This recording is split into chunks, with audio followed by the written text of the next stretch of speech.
함께 나누실 하나님 말씀은 로마서 8장 12절에서 17절까지입니다. 저와 여러분이 한 절씩 교대로 읽으시겠습니다. 그러므로 형제들아 우리가 빚진 자로 돼 육신에게 져서 육신대로 살 것이 아니니라. 너희가 육신대로 살면 반드시 죽을 것이로되 영으로서 몸의 행실을 죽이면 살리니 무릇 하나님의 영으로 인도함을 받는 사람은 곧 하나님의 아들이라. 너희는 다시 무서워하는 종의 영을 받지 아니하고 양자의 영을 받았으므로 우리가 아빠 아버지라고 부르짖느니라. 성령이 친히 우리의 영과 더불어 우리가 하나님의 자녀인 것을 증언하시나니 자녀이면 또한 상속자 곧 하나님의 상속자요 그리스도와 함께한 상속자니 우리가 그와 함께 영광을 받기 위하여 고난도 함께 받아야 할 것이니라. 아멘. 오늘 우리에게 주시는 하나님의 말씀입니다. 요즘 휴가철이시잖아요. 날씨도 너무 더워서 자꾸 제가 우리 성도님들께 영화를 막 보여드리고 싶어지는 시즌입니다. 그래서 오늘도 지난주에도 그랬는데 오늘도 영화 한 편을 좀 준비해 왔습니다. 본문을 딱 묵상하는데 이 영화가 딱 떠올랐습니다. 그래서 저는 성령님의 감동이시구나 이렇게 믿기로 했습니다. 명량이란 영화입니다. 많이 다 보셨을 거예요. 안 보신 분들이 거의 없으신 영화죠. 2014년 7월에 개봉한 이순신 장군의 그 명량해전을 배경으로 한 영화죠. 이 영화가 역대 한국에서 상연된 영화 중에 최고 흥행을 기록한 영화입니다. 아바타를 이겼어요. 아바타를. 그리고 앞으로 이 기록은 깨지지 않을 거다. 무려 1761만 5,800명이 봤대요. 아주 명작입니다. 배경은 1597년 임진왜란 6년 차쯤 됐을 때입니다. 6년 동안 전쟁이 계속 되고 있어서 조선과 외가 아주 지쳐 있는 그런 상태였어요. 근데 이 왜군이 심혈을 기울여서 심기일전에서 이 전쟁을 끝내려고 한양을 점령하려고 계획을 세웁니다. 그래서 해상으로 바닷길을 통해서 한양을 가려고 전 병력을 총 집중하게 되죠. 이 위기를 느낀 당시의 왕 선조가 귀양 중이었던 이순신 장군을 삼도 수군 통제사로, 지금으로 말하면 해군 참모총장 이렇게 으로 다시 그를 재등용시켰어요. 그런데 늦은 감이 있었습니다. 왜냐하면 직전 전투가 7천량 해전이라고 하는 전투인데요. 원균의 무능함 때문에 조선 왜군이 다 그냥 괴멸됐습니다. 거북선 세 채가 다 불탔고 원균이 이때 약 140척의 전선으로 60척의 왜군들과 싸웠는데 완전 전멸했어요. 그래서 조선 해군에는 단 12척 배만 있을 때였습니다. 근데 이에 반해 왜군은요 심기일전에서 해적까지 용병까지 다 동원해서 무려 330척의 전함을 집결시킵니다. 얼마나 두렵겠습니까? 이 조정이 무능한 결정을 내려요. 해로를 버려라. 거기 12척 가지고는 거기 상대가 안 되니까 빨리 그냥 다 모든 공군은 없으니까 육군 해군 할 거 없이 다 모여서 육지에서 이 왜군을 막자 이런 결정을 합니다. 그때 이순신 장군이 그 명령을 거부해요. 우리가 잘 아는 신에겐 아직 12척의 배가 있습니다. 바다를 버리는 것은 조선을 버리는 것과 마찬가지입니다. 이렇게 밝히고 항전을 다짐하죠. 이 장면을 영화에 나오는 클립을 좀 가지고 왔는데요. 이 장면을 좀 함께 먼저 보도록 하겠습니다. 영화에서 봤듯이 누구나 다 이 전투가 가능하지 않다고 생각했습니다. 왕에서부터 말단 해군 쫄병까지 전의를 다 상실했어요. 이 부하 장수들도 와서 만류하잖아요. 네, 지금 아니다. 내 목을 쳐라 차라리. 이때 이순신 장군이 군사들을 다 모아놓고 한 연설이 이겁니다. 필사즉생, 필생즉사. 살고자 하면 반드시 죽고 죽고자 하면 산다. 이 연설이 분위기를 반전시키죠. 패배, 패색에 그런 절망감에 빠져 있었던 이 병사들에게 용기를 줍니다. 결전의 날 물살이 막 거칠게 소용돌이 치는 그 울돌목이라고 하는 곳에서 뛰어난 전술과 백병전으로 이순신 장군은 단 12척의 배로 330척의 왜군을 대패시킵니다. 이때 기록에 따르면 조선군 사망은 1명, 부상은 2명이라고 합니다. 이에 반해 왜군은 거의 괴멸에 가까운 피해를 입었죠. 이 명랑해전이 임진왜란을 종식시키는 결정적인 시발점이 됩니다. 왕부터 말단 병졸까지 살 길을 찾을 때, 어떻게 하면 살 수 있을지 찾을 때 이순신 장군 죽기를 각오했죠. 그 필사의 정신이 풍전등화의 조선을 살린 겁니다. 왜 이 영화가 떠올랐나? 복음이 보였기 때문입니다. 복음이랑 너무 닮아 있는 거예요. 죽을 때 사는 것. 주님도 이 땅에 죽으러 오셨습니다. 주님 이 땅에서 필사의 정신으로 사셨어요. 늘 십자가 바라보면서 사셨잖아요. 그리고 그 죽음으로 우리 모두가 살아난 겁니다. 우리 모두가. 그래서 이 사즉생, 생즉사는요, 명랑해전뿐만이 아니라 복음의 원리이기도 한 거예요. 오늘 바울이 똑같은 메시지를 우리에게 주고 있습니다. 믿는 우리가 살려고 하면 반드시 죽는다 이렇게 말해요. 그러나 죽으면 산다 이렇게 말씀합니다. 함께 말씀을 나누실 때 그럼 우리는 무엇에 죽고 무엇에 살아야 하는가, 이것을 분명히 확인하는 그런 시간 되시기 바랍니다. 12절 13절 읽습니다. 시작. 그러므로 형제들아 우리가 빚진 자로 돼 육신에게 져서 육신대로 살 것이 아니니라. 너희가 육신대로 살면 반드시 죽을 것이로되 영으로서 몸의 행실을 죽이면 살리니.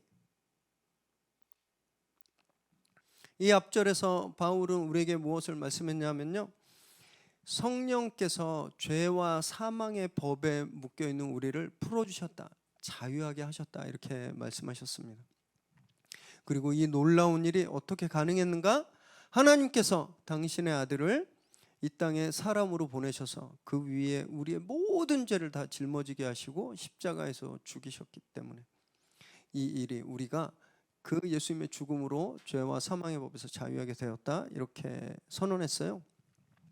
그러면서 바울이 말하는 겁니다. 그래서 우리는 예수님한테 목숨을 빚진 사람들이다 라고 말하는 거예요.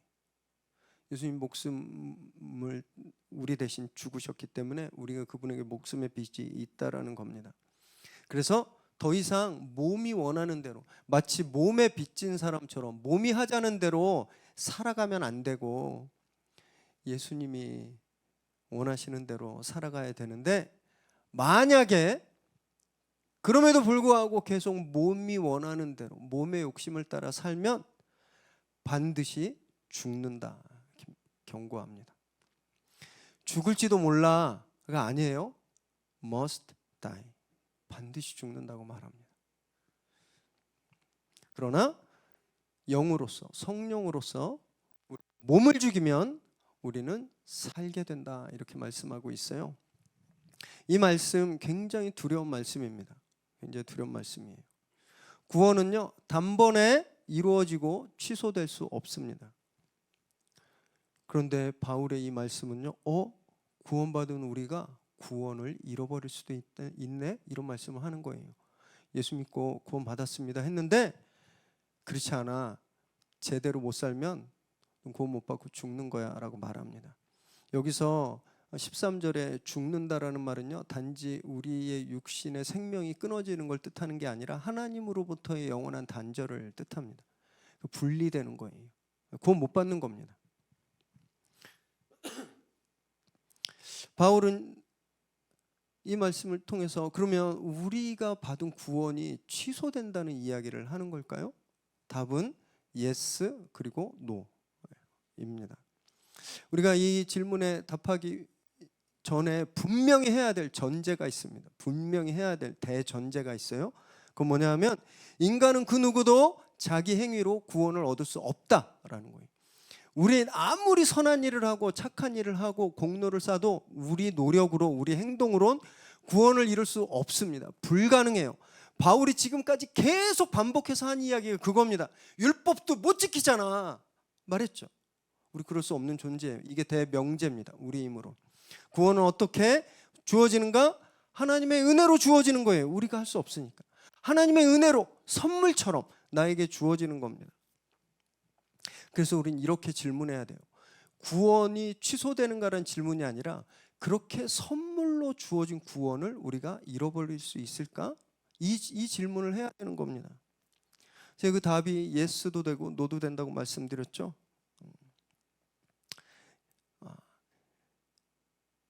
선물을 받은 우리 입장에서는요, 그 선물 충분히 잃어버릴 수 있습니다. 예를 들어 볼게요. 똑같은 예는 아니에요. 조금 좀 이해하시라고. 누가 저에게 좋은 아파트 한 채를 그냥 줬어요. 목사님, 내가 집이 너무 많은데 이거 하나 쓰세요. 이러고 좋은 아파트를 저한테 등기 이전까지 다 소유권 다 이전하고 그 아파트 키를 딱 줬습니다. 근데 이 키가 하나밖에 없어요. 잃어버리면 다시 만들 수도 없는, 복제할 수도 없는 키를 딱 준 거예요. 그리고 이분이 해외로 딱 갔습니다. 그럼 제가 이 키를 어떻게 관리할까요? 안 잃어버리려고 엄청 노력하겠죠. 그냥 늘 이 키가 어디 있나, 이거 혹시 잊어버리지 않았나, 늘 매일매일 막 확인하겠죠. 그죠? 왜냐면 이거 잃어버리면 그 집 못 들어가니까. 구원이 이런 거라는 겁니다. 구원이 우리가 선물로 우리에게 주어졌는데 우리가 그걸 잃어버리지 않도록 매일매일 소중하게 생각하고 관심을 갖고 계속 관리해야 된다라는 거예요. 이것이 구원의 현재형입니다. 구원의 현재형. 우리의 시간은 과거, 현재, 미래가 있잖아요. 그죠? 하나님의 시간과 우리의 시간은 다릅니다. 그래서 우리의 시간에서 구원도 세 가지 시제를 가지고 있습니다. 과거, 현재, 미래. 과거의 구원은 무엇인가? 2000년 전에 예수님이 십자가에 달리시고 죽으시고 부활하신 사건이에요. 우리 시간에서 2000년 전 사건입니다. 여기 계신 그 누구도 그 사건을 보질 못했어요. 본 분 없습니다. 그죠? 우리 과거의 시간이에요. 그래서 우리가 그 사건을 어떻게 받아들여야 하는 거죠? 믿음으로. 예수님이 2000년 전에 나를 위해서 십자가에서 죽으셨구나. 이걸 믿음으로 받아들이는 겁니다. 그래서 우리 믿음으로 사는 거예요. 우리가 그걸 믿을 때, 과거에 일어났던 사건이 나를 위한 사건이라고 믿을 때 구원이 우리에게 임하는 겁니다. 이게 우리 시간에서 과거의 구원이에요. 자, 그럼 미래 구원을 먼저 한번 생각해 볼게요. 미래 구원은 무엇일까요? 예수님이 다시 오시는 날. 그래서 하나님의 나라가 완성될 때 우리가 부활의 육체를 입고 다시는 썩지 않고 괴로움 없는 그 부활의 육체를 입고 하나님의 나라의 잔치에 들어가서 영원히 주님과 교제하고 산, 그것이 우리의 미래의 구원입니다. 아직 안 왔잖아요. 아직 안 왔습니다. 현재 구원은 무엇인가? 별로 생각을 잘 안 해요. 우린 여태까지 어떤 교육만 받았냐면 믿습니다 하면 구원 받는다. 과거의 것을 믿으면 천국 간다. 예수 믿고 천국 간다. 과거하고 미래만 생각했습니다. 현재는, 현재 구원이 어떤 건지는 잘 생각 안 하는 거죠. 현재 구원이 그거예요. 내가 열쇠를 받았어요. 아파트 열쇠. 이거 안 잊어버리려고 계속 붙들고 매일 확인하고 이거 어디 갔는지 찾고 눈에서 안 보이면 막 다른 거 안 하고 계속 그 열쇠 찾는 것처럼 내가 믿음으로 얻는 구원 잃어버리지 않으려고 그 구원에 맞는 삶을 사는 것, 그것이 우리 현재의 구원입니다. 예수님 오실 그 구원이 완성될 때까지, 그때까지 우리가 그렇게 살아야 되는 거예요. 그렇게 사는 게 무엇이라고 바울이 말하고 하냐면요, 영으로서 몸의 행실을 죽이면서 사는 거다라고 그랬습니다. 그래서 여기 살린이라고 하는 단어는요, 계속 반복되는 현재 시제예요. 오늘, 내일, 내일 모레 계속 반복돼야 되는 겁니다. 우리가 매일매일 우리 구원이 완성될 때까지, 미래의 구원이 완성될 때까지 우리가 성령의 도우심으로 우리 몸의 죄된 욕심을 계속 싸우고 이기면서 사는 것, 이것이 구원의 현재인 겁니다. 구원의 현재예요. 그런데 만약에 우리가 그 일을 등한시하고 우리가 받은 선물을 너무 가볍게 여기고 그냥 우리 똑같이 믿기 전처럼 내 몸이 시키는 대로, 내 욕심이 시키는 대로 막 그렇게 살면 어떻게 된다고요? 그거 잃어버린다라는 거예요. 반드시 잃어버린다, 바울이 이야기하고 있는 겁니다. 그래서 이런 의미로 구원은 취소될 수 있습니다. 동시에 취소될 수 없다라고도 할 수 있는데요, 이건 하나님 관점에서 그렇습니다. 하나님 관점에서. 하나님은 옴니션스, 하나님 전지전능하세요. 모르는 게 없으십니다. 왜냐하면 시간의 주인이시고 하나님은 끝을, 처음과 끝을 다 아시는 분이시기 때문에. 그래서 하나님은요, 여기 저희들이 이렇게 예배 드리고 있는데 저는 여기 계신 분들 다 구원받았다고 철떡같이 믿습니다. 철떡같이 믿어요. 그런데 하나님이 그 끝을 보셨는데 없는 사람도 있을 수 있는 거예요. 무슨 말인지 아시겠죠? 우리가 다 구원받았다고 믿어요. 그런데 그 끝, 구원이 완성되는 순간 하나님은 그 순간을 아시니까 거기에 없는 사람도 있다라는 겁니다. 그래서 하나님은요, 누가 구원받는지 안 받는지 정확히 다 아시는 거죠. 정확히 다 아세요. 여기에서 나온 게 어거스틴의 전통을 따른 장로교의 예정론입니다. 예정론. 하나님이 구원하시기로 한 사람은 구원받는다. 이걸 굉장히 잘못 해석해서 하나님이 구원하기로 한 사람은 뭔 짓을 해도 다 구원받는다. 이 예정론 아니에요. 예정론은 하나님의 섭리에서, 하나님의 시각에서 하나님이 그 구원받는 사람을 다 아시기 때문에, 그래서 누가 믿는 순간 구원을 받는지 하나님이 아신다는 개념이 예정론인 겁니다. 하나님이 나면서 너는 구원 받을 거야, 너는 구원 안 받을 거야 나눠놓고 구원 안 받는 사람은 뭔 짓을 해도 구원 못 받고 구원 받는 사람은 뭔 짓을 해도 구원받게 프로그래밍 해놓은 것이 아니라 하나님의 시간에서, 하나님의 시각에서 구원받는 사람이 누군지 아신다라는 개념이 예정론인 거예요. 무슨 말씀인지 아시겠죠? 그런 의미로 본다면 한 번 구원받는 사람은 구원이 취소되지 않는 거죠. 왜냐하면 끝까지 구원받을 거기 때문에. 그래서 우리가 받은 구원 취소될 수 있습니다. 단 우리가 받은 선물, 우리 입장에서 우리가 그것을 우리 현재형으로 우리가 그 선물을 잘 관리하지 못하면 잃어버릴 수 있는 거예요. 그러면 죽습니다. 그럼 구원 못 받아요. 그러나 동시에 구원은 취소되지 않습니다. 하나님이 한 번 베풀어 주신 예수 그리스도의 십자가 사건은 두 번 되풀이 되지 않습니다. 그 한 번으로 완전히 단번으로 다 끝났잖아요. 또 하나님은 우리 중 누가 구원을 받는지 정확히 아신다라는 거죠. 그래서 그 사람에 있어서는 구원은 취소되지 않는 사건인 거예요. 이 개념을 저희가 잘 알아야 바울이 앞으로도 계속 이야기하는 것들을 헷갈리지 않고 알게 되는 겁니다. 그래서 우리가 해야 될 일은요, 미래의 구원이 완성될 때까지 지금 내가 받은 구원을 이 현재 내 시간에서 소중하게 보존해야 돼요. 예수님도 이렇게 말씀하셨거든요. 마태복음 10장 22절 읽습니다. 시작. 또 너희가 내 이름으로 말미암아 모든 사람에게 미움을 받을 것이나 끝까지 견디는 자는 구원을 얻으리라. 예수님 똑같은 말씀하시는 거예요. 내 이름 믿었어, 구원 받았지. 자, 이제 끝까지 견뎌야 돼. 끝까지 견뎌야 구원을 완성하는 거야. 구원을 받는 거야. 이 말씀하시는 거예요. 믿었어? 그럼 됐어. 이제 너는 프리패스야. 뭔 짓을 해도 괜찮아. 이런 말씀 아닙니다. 믿었으면 그 믿음을, 그 구원을 유지하기 위해서 끝까지 견뎌야 되는 겁니다. 왜 견뎌야 하나? 세상이 가만 놔두지 않거든요. 세상 가만 놔두지 않습니다. 너무너무 그런 일 잘 일어나지 않으세요? 교회 가려고 하는데 꼭 부부싸움이에요. 교회 가려고 하는데 뭔 일 터져요. 마음 먹고 성경 일독 좀 해보려고 그러면 다른 일이 생겨요. 그런 일 있잖아요. 올해는 40일 특세 한번 진짜 죽을 각오로 한번 해보자 그랬는데 3일쯤 있다 몸살 나고 막 이런 일 늘 비일비재하잖아요. 네. 세상이 가만 안 놔두는 거예요. 우리가 우리의 구원을 잘 지키고 끝까지 견디는 걸 세상이 못 봅니다. 사탄이. 그래서 모든 수를 동원해서 방해하는 거예요. 그래도 견뎌야 하는 거죠. 우리가 어떻게 견딜 수 있는가? 성령님 때문입니다. 성령님. 13절을 다시 보세요. 영의 인도하심으로.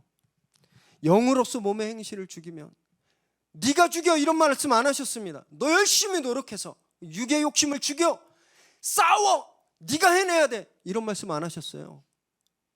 성령으로 성령의 인도하심으로 그 전쟁을 행하라고 말하고 계시는 겁니다. 성령으로. 우린 못하지만 성령은 가능케 하십니다. 성령은 그 능력이 있으신 거예요. 죽인다는 단어도요 계속 반복되는 단어입니다. 계속 반복을 의미해요. 한 번만 딱 죽이고 끝나는 것이 아니라 죽였어? 또 죽여야 되고 또 죽여야 돼. 또 죽여야 되는 반복 시제예요. 이런 거죠. 실패하면 성령님께 의지해서 또 죽여야 되는 겁니다. 또 실패하면 성령에 의지해서 또 죽여야 되는 거예요. 이것이 우리 삶이라는 겁니다. 이것이 매일매일 그래서 성령의 인도하심을 구하시기 바랍니다. 정말 매일매일의 삶이 매일매일의 영성 생활이 정말 중요한 거예요. 정말 중요합니다. 계속 강조드리지만 주일날 여기 와서 1시간 정도 예배 드리는 것보다 훨씬 더 중요해요. 월요일에 아침 10분, 화요일에 아침 10분 하나님 앞에 기도하는 그 시간이 훨씬 더 중요합니다. 왜냐하면 최소한 우리 교회에 있을 때는요 몸이 원하는 대로 안 하거든요. 그런데 세상은요 우리 몸이 원하는 대로 너무너무 자연스럽게 우리가 생활하잖아요. 성령님이 인도하시고 몸을 이기려고 정말 몸부림치시기 바랍니다. 그래서 끝까지 견뎌내서 거룩한 삶을 살아가는 그런 저와 여러분 되시기를 주님의 이름으로 축원합니다. 14절 15절 읽습니다. 시작. 무릇 하나님의 영으로 인도함을 받는 사람은 곧 하나님의 아들이라. 너희는 다시 무서워하는 종의 영을 받지 아니하고 양자의 영을 받았으므로 우리가 아빠 아버지라고 부르짖느니라. 바울은 이어서 놀라운 말씀을 선포하는데요. 그렇게 성령의 인도하심을 따라 사는 사람이 하나님의 자녀다라고 말합니다. 반대로 말하면 성령의 인도하심을 받지 않는 사람은 하나님의 자녀가 아니다라는 거예요. 되게 무섭지 않나요? 교회를 10년 다니고 20년 다니고 교회의 직분이 목사든 장로든 이게 중요한 게 아니라 성경을 일독했든 이독했든 성경 말씀을 줄줄줄 암송하고 무슨 제자 훈련에 뭐에 다 하는 이런 경력, 이거가 하나님의 자녀를 보증하는 것이 아니라 무엇이 하나님의 자녀임을 보증하는 거예요? 성령의 인도하심을 받아서 늘 내 몸과 싸우면서 사는 삶, 그것이 하나님의 자녀를 보증한다라는 겁니다. 엄청 무서운 말씀이에요. 왜냐하면 우리가 종의 영을 받은 사람이 아니라는 거예요. 이제 종의 영은 무엇인가 봤더니 무서워하는, 종은 주인이 늘 무섭습니다. 종은 언제 매맞을까, 언제 쫓겨날까, 주인한테 언제 버림받을까 늘 두렵죠. 우린 그런 두려운 마음으로 하나님한테 언제 쫓겨날까, 하나님한테 언제 버림받을까, 그런 두려움으로 사는 종들이 아니라는 거예요. 우린 양자의 영을 받았기 때문에 우리는 하나님을 아빠, 아버지라고 부르면서 사는 사람들이다라고 말하는 겁니다. 여기서 바울은요, 자기만 사용하는 독특한 표현으로 성령님을 설명하는데 양자의 영이라고 합니다. 양자요? 뭐 양자역학으로 생각하시는 분 계실까요? Spirit of the Adoption이에요. 입양하는 영이라는 겁니다. 제가 시카고에서 사역할 때 한국에서 어떤 강사님이 오셔서 교회에서 집회를 하신 적이 있었어요. 이분이 이렇게 나름대로 성령 사역으로 한국에서 조금 그 이름이 있으신 분이라 주변에 있는 이민교회 성도님들이 한 200명 가까이 모였었어요. 근데 이분이 첫날 설교하는데 너무 이상한 말씀을 하시는 거예요. 성령은 세 계급이 있다 이렇게 말하는 겁니다. 하나님의 영, 아들의 영, 양자의 영. 성령이 이렇게 세 계급이 있대요. 그래서 하나님의 영이 가장 최상급이고 아들의 영이 중간쯤이고 양자의 영이 맨 하급이라는 거예요. 그래서 우리는 이 성령의 급수를 높이기 위해서 노력해야 된다 이런 이야기를 하셔서 제가 진짜 깜짝 놀랐습니다. 생전 처음 들어보는 이단도 그렇게 얘기 안 하는. 그래서 그 집회가 끝나고 제가 그때 같이 교회 다니는 같이 사역했던 교회의 부목사님이 이분의 제자여서 이분을 컨택해서 모셔온 거거든요. 그래서 제가 담임 목사님하고 그분 모셔놓고 이분 이단이다 그랬어요. 이분 삼위일체를 부정하는 분이다. 더 이상 이분 여기 세우면 큰일 난다. 우리 교회 이단교회라고 소문나니까 내일부터 집회하지 말아야 된다. 그리고 이분을 모셔온 부목사님한테 제가 물었습니다. 목사님도 이분의 해석에 동의하는가? 그렇게 믿고 있냐? 그러면 우리 같이 사용 못한다. 제가 늘 말씀드렸잖아요. 본질이 아닌 것은 얼마든지 용납하고 참을 수 있습니다. 받아들일 수 있어요. 그런데 이건 본질에 관한 문제잖아요. 삼위일체에 관한 문제입니다. 그래서 제가 안 그러면 나 사임하겠다 그랬어요. 이 교회 못 오게 하겠다고. 그래서 그 집회 끝내고 그랬던 경험이 생각나는데요. 참 너무 답답했어요. 바울이 하나님의 영, 아들의 영, 양자의 영 다 사용했습니다. 성령님, 똑같은 한 분 성령님을 이렇게 묘사한 거예요. 왜냐하면 하나님의 사역을 강조할 때는 하나님의 영으로 성령님을 묘사했고요. 예수님의 사역을 강조할 때는 아들의 영이라고 성령님을 묘사한 겁니다. 그럼 여기서 양자의 영은 왜 양자의 영이라고 한 걸까요? 이 로마서가 누구한테 보내는 편지죠? 로마에 있는 사람들한테 보내는 편지예요. 로마에 있는 사람들은요, 신의 아들이 된다, 신의 딸이 된다라는 것이 굉장히 불편하고 두려운 생각이었습니다. 왜냐하면 황제만 신의 아들이기 때문에 그래요. 근데 만약에 내가 신의 아들이야 그러면 반역하는 거예요. 황제. 실제 당시에 로마의 크리스찬들은 다른 왕을 섬긴다고 누명 쓰고 탄압을 받고 있었거든요. 이거 얼마나 불편한 말씀이에요. 하나님의 자녀가 된다라는 말씀이. 그래서 바울이 양자라는 말을 쓴 겁니다. 이 양자는요, 휘오테시아라고 하는 전문 법적인 용어인데 입양하다라는 말이에요. 법적으로 입양하다라는 거. 이 단어는 당시 로마 사는 사람들이 너무너무 잘 알고 있었던 말이었습니다. 왜냐하면 로마에서는요, 입양하는 것이 생활화했어요. 너무너무 자연스러운 거였어요. 자기 친구의 아들 똑똑하면 자기 아들로 입양합니다. 또 식민지를 개척하잖아요. 그 식민지의 권력자들의 아들들을 양자 삼아서 로마의 귀족들이 데리고 키웠어요. 너무너무 자연스러운 거였어요.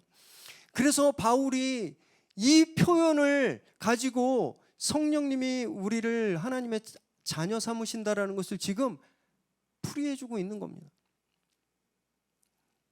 이 로마에서 입양을 하잖아요. 그럼 어떤 일이 일어나냐면요, 옛날 입양되기 전에 내가 가지고 있었던 부채가 다 없어져요. 내가 우리 집안이 하나은행에 뭐 한 10억 부채가 있었는데 제가 다른 집에 입양되잖아요. 그럼 이제 그 부채가 저한테 사라져요. 또 하나는 입양된 순간 그 집의 그 물리적인 아들, 실제 그 집에서 태어난 아들과 똑같은 권리를 보장받습니다. 상속권까지. 그리고 세 번째는 이름이 바뀌어요. 내 이름이. 로마의 일대 황제가 누군지 아세요? 아우구스투스 황제잖아요.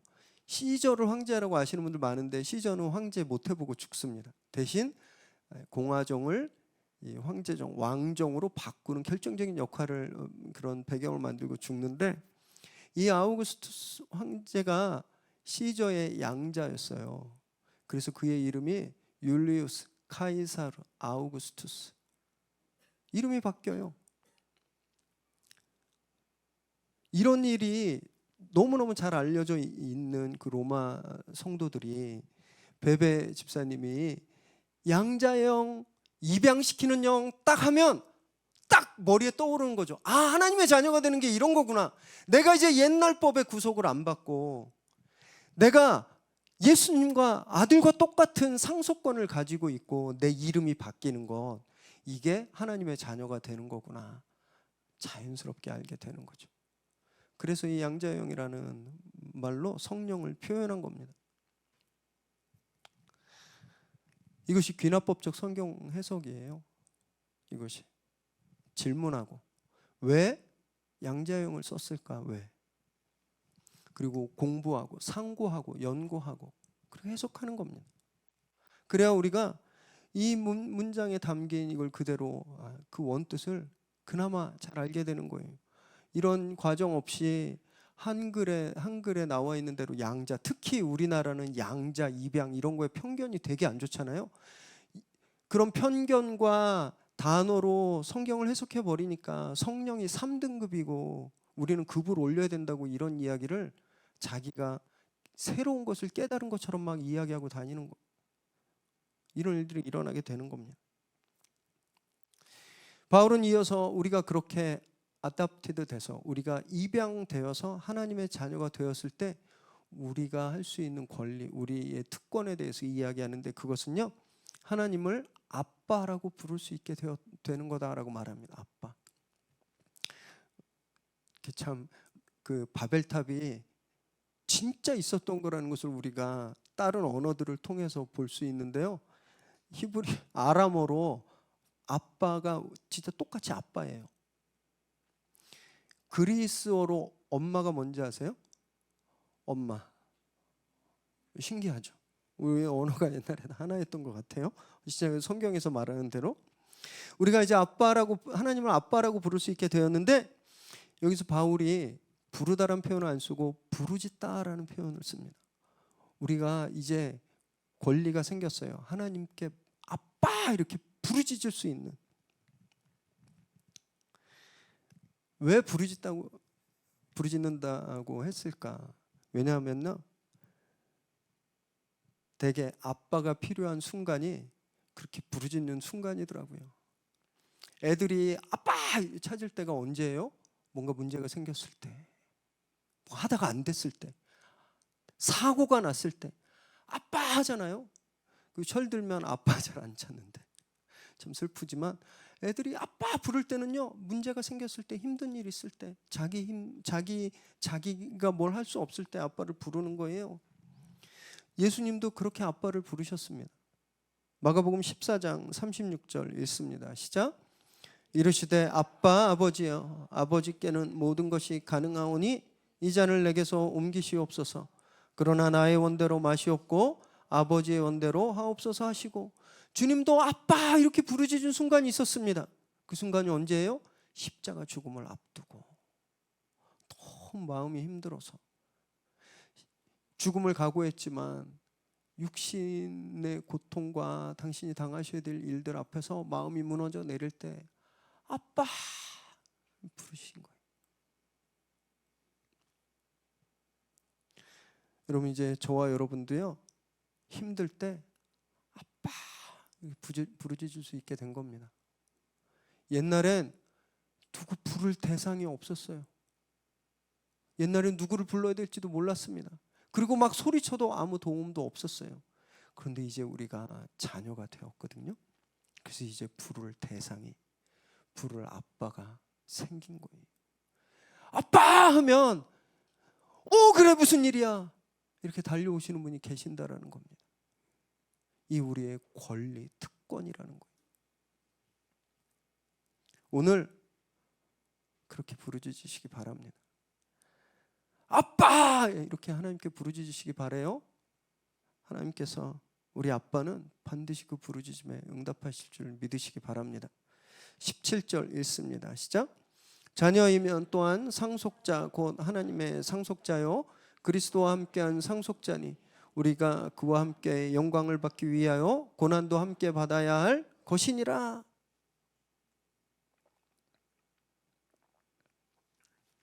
바울은 마지막으로 우리가 하나님의 자녀이며 동시에 예수님과 공동 상속자임을 분명히 합니다. 예수님은 이미 십자가 고난을 통과하시고 하늘에 지금 영광스러운 모습으로 계시는 거죠. 영광을 이미 입으셨어요. 그 영광을 우리가 같이 상속받기 위해선 주님이 그 영광 받기 전에 당하신 그 고난을 우리도 당해야 한다라는 말씀입니다.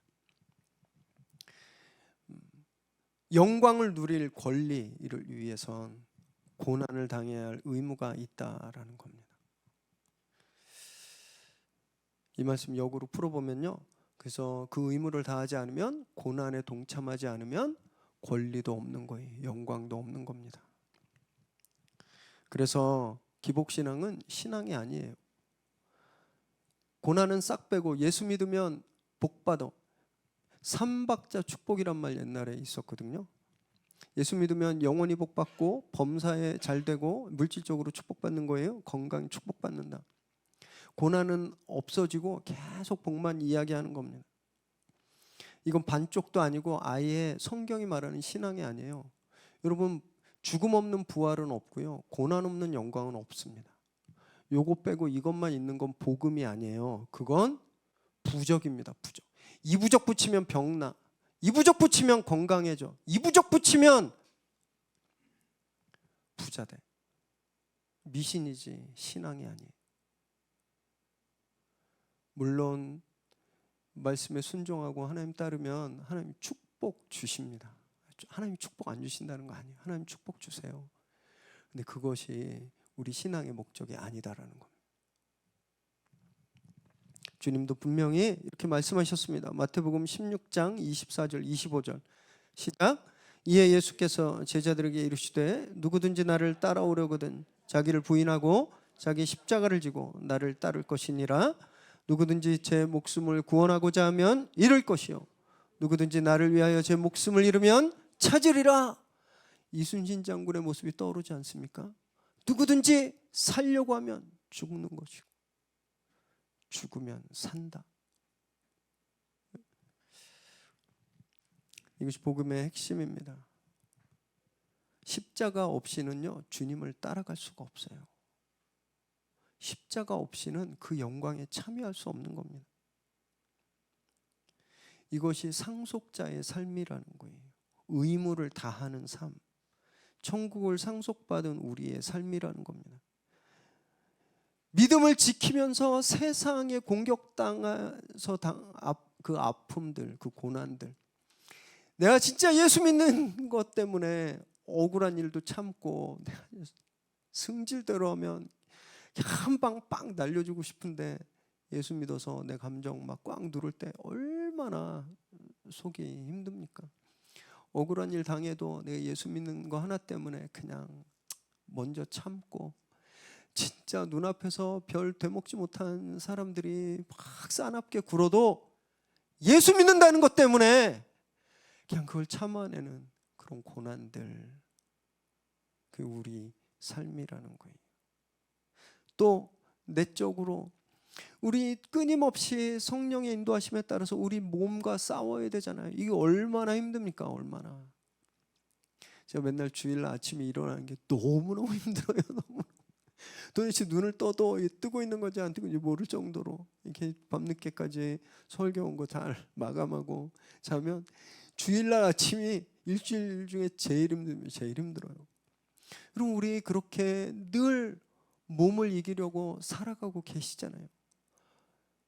이렇게 하면 편하지만 말씀이 그러지 말라 그래서 불편한 것을 찾고, 그것이 우리가 상속자로서 십자가를 지는 삶이라는 겁니다. 복음은요, 이 머릿속에서 상상 속에서 예수님 믿고 천국 가는 이 중간이 없는 그런 게 아니라, 복음은요 사실 이 중간이 다인 거예요. 이 중간이.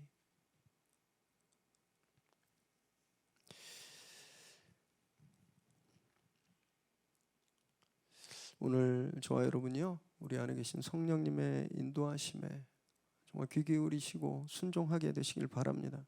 그래서 사직생의 각오로, 내가 진짜 죽겠다, 내가 죽을 것이다, 이런 각오로 예수님과 함께 십자가를 지기로 결단하시기 바랍니다. 그래서 마침내 예수 그리스도의 영광에 한 분도 낙오 없이 다 참여하는 저와 여러분 되시기를 주님의 이름으로 축원합니다.